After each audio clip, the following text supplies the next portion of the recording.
accepted responsibility for her role in the death of NBA star Sherra Wright. Local 24 News reporter Brad Broders is live for us at 201 Poplar, where this all went down today. Brad, kind of share with us what was going through your mind when you were watching all of this unfold in the courtroom. There were several.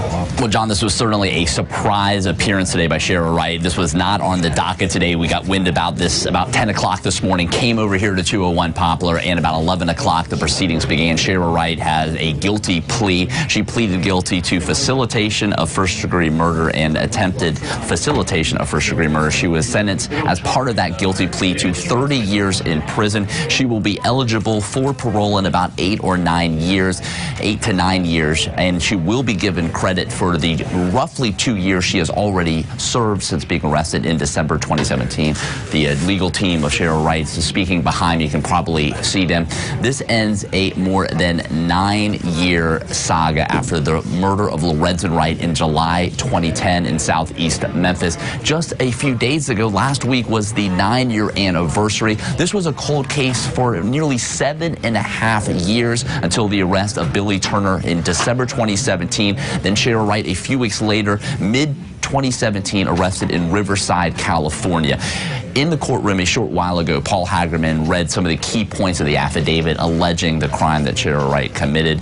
She pleaded guilty. After the guilty plea, prosecutor Paul Hagerman said this was a guilty plea. It was not an Alfred plea where you're presuming you're maintaining your innocence, but you're still pleading guilty. This was a guilty plea. I'd like to continue to run for a couple more times. I, Randy McNally, Speaker of the Senate of the 112th General Assembly of the State of Tennessee, in conjunction with Senator Katrina Robinson, at the request of the Paper Route team and his beloved Aunt Rita, November 17th will now officially be designated as the Young Dolph Thornton Jr. Day of Service, proclaimed in Nashville, Tennessee on this 18th day of November 2021. Proclaimed in Nashville, Tennessee on this 18th day of November 2021. Proclaimed in Nashville, Tennessee on this 18th day of November 2021.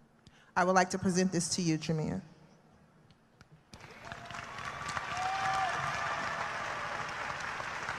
Grizzlies tickets, a trip to Jamaica, even a Jeep. You paid for it, and a lot more of State Senator Katrina Robinson's purchases. And that's according to a new official indictment. Robinson is accused of stealing more than $600,000 in federal funds, money that was supposed to be used for the nursing school she runs.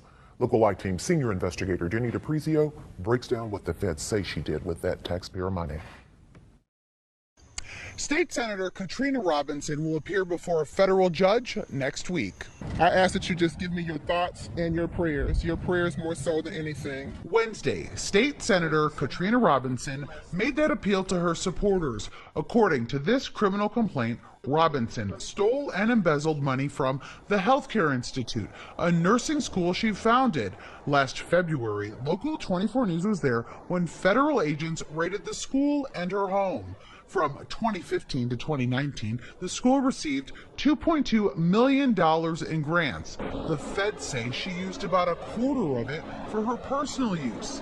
They say your tax money paid for a $5,000 wrought iron front door at her home. $33,000 was spent in clothing, shoes, hair, and beauty products. Almost $9,000 was paid to the Memphis Grizzlies for tickets and seats and other events. $5,000 for a trip to Jamaica and a Jeep for her daughter. The complaint says you paid thousands of dollars for fees associated with her 2016 wedding. About a year later, the feds say she used $14,000 of the grant money to pay legal fees for her divorce. Your tax money was also used to buy this house on Boeingshire for $46,000 and almost another $10,000 to renovate it. Robinson's day spa appears to be closed, but according to the feds, you paid for the construction, remodeling, rent, and utilities. The feds say Robinson also used the grant money to give herself a $25,000 bonus and put $54,000 in an individual retirement account. Grant money was also used to buy supplies for her kids' snow cone business, and almost $2,300 was spent to hold a state Senate campaign event. For the first time since the Civil War, the Tennessee State Senate has ousted one of its members. Senator Katrina Robinson was voted out after being convicted of wire fraud, but she didn't go down without a fight. We had a former colleague from Davidson County sit here with a $6 million Medicare fraud case and allowed to resolve that civilly and finish his term until he was removed by the people. We have a senator sitting here from Hohenwald with an extramarital affair, writing opioid prescriptions for their mistress who happened to be their cousin.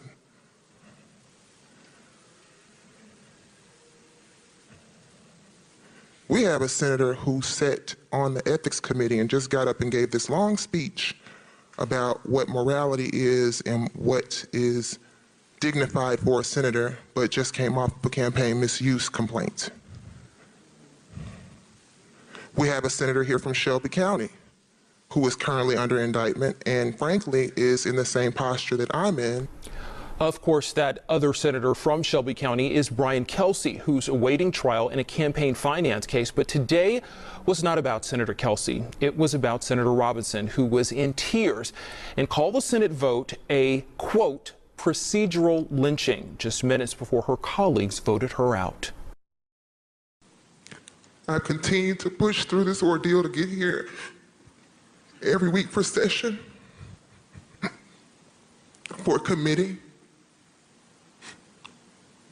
to give back to my community, even when I couldn't raise money because people thought I was a thief.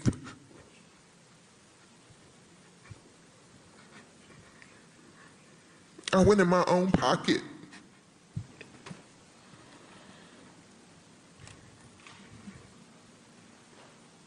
to give to kids who were looking forward to events that normally I would have support for.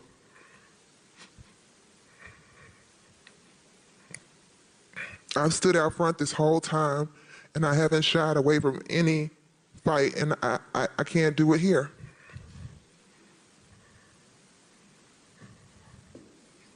Some of you may think that I would maintain my dignity through resignation, but for me, the only way to maintain my dignity is to stand here and stand up for myself. Now, earlier this week, federal prosecutors appealed Robinson's conviction. They're challenging a ruling that threw out some of the counts she was convicted of. Robinson is still scheduled for a sentencing hearing on 2 counts of wire fraud early next month.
So, you know, it was inside the store.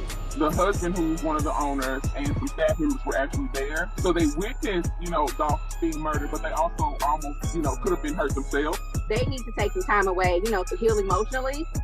But while they do that, the store has to be repaired. They have staff that they were counting on being paid. Unfortunately, their insurance was not an option. This was not a fire. This is not a flood. This is not a natural disaster. So we can't cover it. Dr. Moore started a GoFundMe to help Makitas. In less than 24 hours, donations hit $33,000. Young Dolph's longtime partner encouraged support as well, posting, "Don't be mad that this is where he took his last breath. Let this serve as a memorial to remember just how human Young Dolph was and how he moved in ways only to bless others." Within an hour, we had grown by 15 more thousand. I wanted to make sure that I thanked everybody publicly for the people who been praying for me, and it's been a lot. The past 3 weeks, it's been a lot. I've had to endure false accusations, people making up complete lies about me, death threats, and the entire time this stuff was happening. All because I decided to help somebody else. The entire time this stuff was happening, God was like, "Be quiet, don't say nothing, don't comment." And it was hard. It still is hard. I'm not gonna be stupid to say that it's over. I pray that it's over, but people were completely making up things about you, lying on you, putting your life at risk, your reputation at risk. You don't have to stoop down and the people that were trying to undermine me, their audiences are minuscule. That is what I want to remind y'all. Like, don't get distracted. It's hard. It is extremely hard. This was one of the hardest things I've ever done through. These last 2 weeks, knowing that I didn't do anything, were the hardest I've ever gone through. It's plenty of YouTube videos saying they in the Illuminati, all kind of crazy stuff that we know is not true.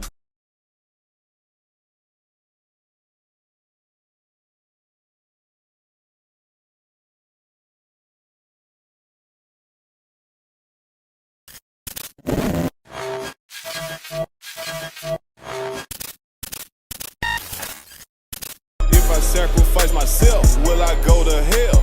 In my trap house counting guala, talking to my scale. Paper route Illuminati. That means that Young Dolph has his own day of service on November 17th, just like Martin Luther King has his own day of service on January 17th. That means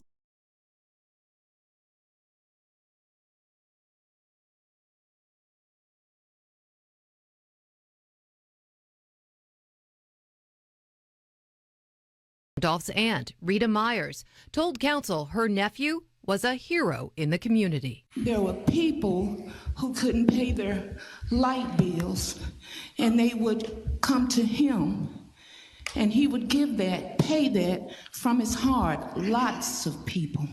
Monica, been down here, the singer Monica, R&B singer Monica, she was in Orange Mound, you hear me? Right here on Bradley Street, you know what I'm saying? Yeah, everything. Monica, been down here, the singer Monica, R&B singer Monica, she was in Orange Mound, you hear me? Right here on Bradley Street. You must don't pay attention to the beautiful Miss Mia J's page.